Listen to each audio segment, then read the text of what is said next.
नमस्कार दोस्तों, आपके सभी सवालों के जवाब के लिए हमारे साथ में है एसपी सर। सर, स्वागत है आपका अपने चैनल पर। नमस्कार। तो सर, सवाल ये है कि बीए एडिशनल की मान्यता है क्या रीट के संदर्भ में, और एडिशनल कब कर सकते हैं, क्या उसकी पात्रता है? 2018 में जो रीट की परीक्षा हुई उससे पहले भी बीए एडिशनल की मान्यता को लेकर हाई कोर्ट में मुकदमे रहे, लेकिन 2018 की परीक्षा में बीए एडिशनल जिन्होंने किया है उनको पात्र माना गया। जैसे सामान्यतया बीए एडिशनल का जब नाम आता है तो इंग्लिश उसके साथ लगभग पर्यायवाची के रूप में समानांतर चलता है। वो इसलिए क्योंकि L2 में इंग्लिश की बहुत अधिक पोस्ट आई है पिछली 2-3 वैकेंसियों में, और सामान्यतया बीए एडिशनल इंग्लिश से कर लेवल 2 में इंग्लिश का अध्यापक बनने की प्रक्रिया में विद्यार्थी रहते हैं, उनका मानस रहता है और ये पात्र है। वर्तमान में हो सकता है सरकार कोई नया परिवर्तन ले आए, नया नियम ले आए, लेकिन वर्तमान तक बीए एडिशनल मान्य है। आपने एक सवाल और पूछा है एमडी सर कि बीए एडिशनल कब कर सकते हैं। आयु की कोई बाध्यता नहीं है। बीए एडिशनल करने के लिए अनिवार्य रूल ये है कि आपकी पहले बीए कंप्लीट होनी चाहिए, एक बात। दूसरी बात, जिस सब्जेक्ट से आपने बीए किया है उससे आप बीए एडिशनल नहीं कर सकते। जैसे उदाहरण देखें, आपने हिस्ट्री, पॉलिटिकल और इकोनॉमिक्स इन 3 सब्जेक्ट से बीए किया। अब आप हिस्ट्री से बीए एडिशनल नहीं कर सकते क्योंकि हिस्ट्री आपके पहले ही स्नातक में अर्थात बीए में रहा है, लेकिन आप हिंदी साहित्य से एडिशनल कर सकते हैं, इंग्लिश लिटरेचर से कर सकते हैं, अन्य किसी भी बीए के सब्जेक्ट से आप बीए एडिशनल कर सकते हैं। उसके बाद में इग्नू थोड़ी सी छूट देता है कि बीएससी का विद्यार्थी भी इंग्लिश से बीए एडिशनल कर सकता है, लेकिन राजस्थान में जो यूनिवर्सिटीज हैं, जो वर्धमान महावीर कोटा ओपन विश्वविद्यालय है, वो इस प्रकार की अनुमति नहीं देते। तो कहने की बात ये, आप एडिशनल कर सकते हैं, वो वैलिड है, आप कभी भी कर सकते हैं। सर, इससे जुड़ा हुआ एक सवाल और है कि हरियाणा में जैसे स्नातक के दौरान इंग्लिश पढ़ाई जाती है अनिवार्य विषय के रूप में, पंजाब में पंजाबी है, तो हरियाणा और पंजाब के बॉर्डर वाले विद्यार्थी है वो राजस्थान में भी आते हैं जी, तो क्या वो यहाँ जो है उसमें पात्र है? इसकी क्या जो शर्त है? 2018 में ही हाई कोर्ट में केस चला। हरियाणा में ये होता है कि जो विद्यार्थी बीए करते हैं उन विद्यार्थियों को तीनों वर्षों में इंग्लिश एक कंपलसरी विषय के रूप में पढ़ना पड़ता है। ये वहां की एक व्यवस्था है, यूनिवर्सिटी ने किया है कि चाहे आप कोई भी ऐच्छिक विषय लें, लेकिन इंग्लिश को आप तीनों वर्ष कंपलसरी सब्जेक्ट के रूप में पढ़ेंगे। हाई कोर्ट में ये केस चला, हरियाणा के कुछ विद्यार्थियों ने ये किया। तब हाई कोर्ट ने ये कहा कि जब किसी विद्यार्थी ने एक विषय को 3 वर्ष पढ़ लिया है, उसके आगे ऐच्छिक लिखा है या फिर अनिवार्य लिखा है, ये गौण है।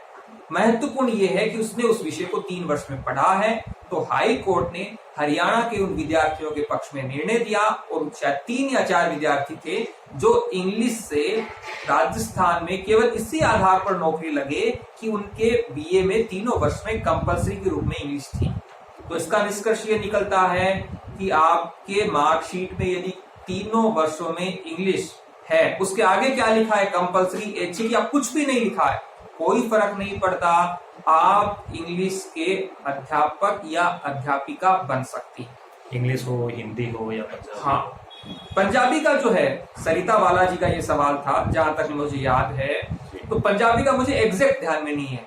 क्या पंजाब में पंजाबी तीनों वर्षों में बीए में पढ़ाई जाती है? यदि पढ़ाई जाती है और उनकी अंक तालिकाओं में तीनों वर्षों में पंजाबी भाषा है, तो वो पंजाबी के अध्यापक और अध्यापिका बन पाएंगे। इसी आधार पर इसी आधार पर। जी सर, एक इसी से जुड़ा हुआ सवाल और है कि रीट लेवल 2 में भाषा कौन सी लेवे? जी, एक अन्य वीडियो में भी हमने चर्चा की थी, भाषा का शिक्षक बनने के लिए 2 शर्तें अनिवार्य हैं। पहली शर्त, जिस भी भाषा का आप शिक्षक बनना चाहते हैं वो भाषा या तो आपके स्नातक में रही हो, अर्थात आपके बीए में, बीएससी में रही, या फिर आपने उस विषय से एडिशनल कर लिया, जो अभी हमने बात की एडिशनल वाली और तीनों वर्षों में पढ़ने वाली बात। दूसरी अनिवार्य शर्त वो ये है कि आपको रीट की परीक्षा में यदि एक चरण वाली परीक्षा होती है तो 2 भाषाएं चुननी होती हैं।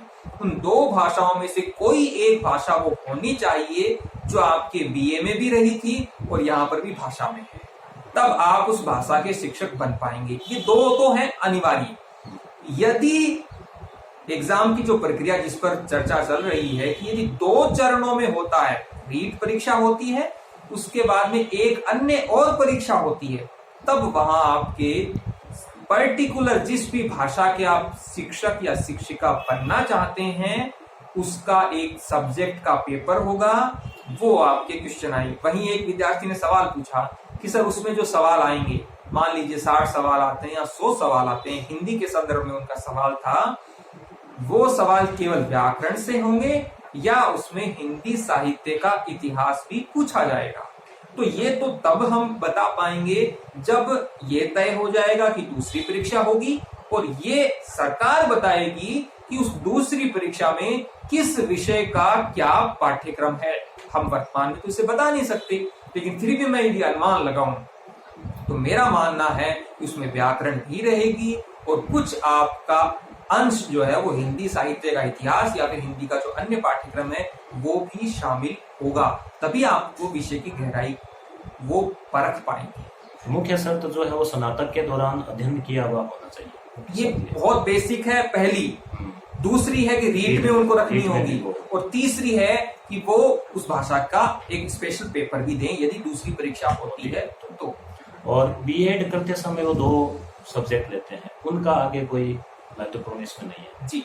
एनसीटीई की जो भी गाइडलाइन है, एनसीटीई के जो भी गजट नोटिफिकेशन है, उसमें कहीं पर भी बीएड आपने किन शिक्षण विषयों के साथ किया है इसका कहीं उल्लेख नहीं है, कहीं बाध्यता नहीं है कि आपने हिंदी को शिक्षण विषय के रूप में बीएड में पढ़ा है तो ही आप हिंदी के अध्यापक बन पाएंगे।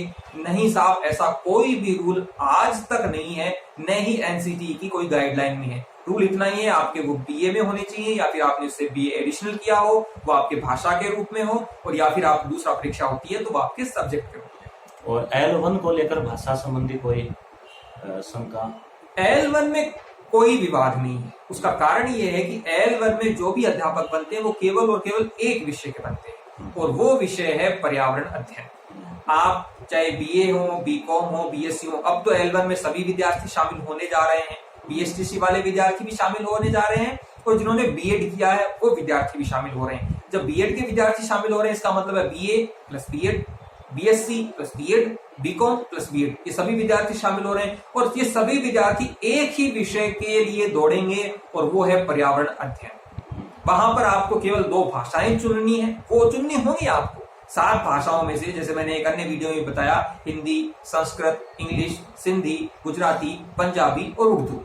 इन 7 भाषाओं में से आपको केवल 2 भाषाएं चुननी है, बाकी आपको वहां सब्जेक्ट चुनने की जरूरत नहीं है क्योंकि वो अनिवार्य है। पर्यावरण अध्ययन 30 क्वेश्चन आपके जीके के, साइंस वगैरह के आएंगे, 30 क्वेश्चन मैथमेटिक्स के आएंगे, 30 क्वेश्चन आपके मनोविज्ञान के, 90 क्वेश्चन सबके लिए अनिवार्य हैं, केवल भाषा चुनिए। धन्यवाद सर। Thank you.